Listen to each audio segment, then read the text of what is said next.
Friends, എല്ലാവർക്കും Malabar food മീറ്റിലേക്ക് ഒരിക്കൽ കൂടി സ്വാഗതം. ഇന്നൊരു ബ്രേക്ക്ഫാസ്റ്റ് റെസിപ്പിയായിട്ടാണ് ഞാൻ വന്നിരിക്കുന്നത്. വളരെ ടേസ്റ്റിലും സിമ്പിളായി റെഡിയാക്കാൻ പറ്റിയൊരു ദോശ.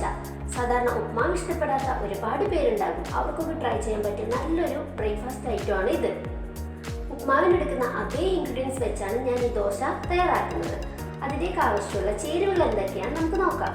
അതിനായി ഞാനൊരു 100 ഗ്രാം റവ എടുത്തു വെച്ചിട്ടുണ്ട്. അതിനൊപ്പം ഒരു ചെറിയ കഷ്ണം സവാളയും ഒരു പച്ചമുളകും എടുത്തിട്ടുണ്ട്. ഇനി നമുക്ക് സവാള പൊടിയായി അരിഞ്ഞെടുക്കാം, പച്ചമുളകും അരിഞ്ഞെടുക്കാം. റവ ദോശയുടെ ഇൻഗ്രീഡിയൻസ് ഇവിടെ റെഡി ആയിട്ടുണ്ട്.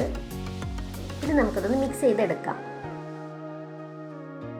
ഇനി ഇതിലേക്ക് ആവശ്യത്തിന് ഉപ്പും വെള്ളവും ചേർത്ത് ഒരു ചപ്പാത്തി മാവിൻ്റെ പരുവത്തിൽ നന്നായിട്ട് ഇതൊന്ന് മിക്സ് ചെയ്തെടുക്കാം.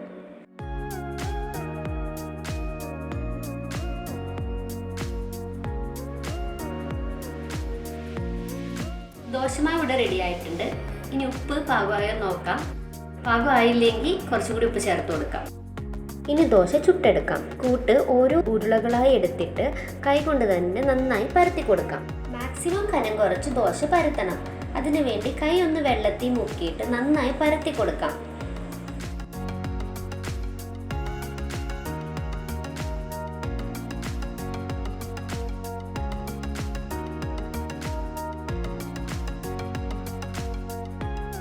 നന്നായി പരത്തിയ ശേഷം അതിൻ്റെ മുകളിലോട്ട് കുറച്ച് എണ്ണ തേച്ച് കൊടുക്കാം. ദോശയുടെ ഒരു സൈഡ് പാകമായിട്ടുണ്ട്. നമുക്കിതിന് മറിച്ചിട്ട് കൊടുക്കാം. ദോശ ഇവിടെ റെഡി ആയിട്ടുണ്ട്. ഇനി ഒരു ചെറിയ കറിയും കൂടി റെഡിയാക്കാം. അതിനായി ഒരു സവാളയും ഒരു തക്കാളിയും നീളത്തിൽ അരിഞ്ഞെടുത്തിട്ടുണ്ട്. ഇനി ഇത് നന്നായി ഒന്ന് വഴറ്റിയെടുക്കണം.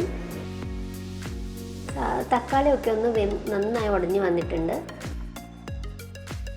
അതിലേക്ക് 1/2 ടീസ്പൂൺ മുളക് പൊടിയും ആവശ്യത്തിന് ഉപ്പും ചേർക്കണം.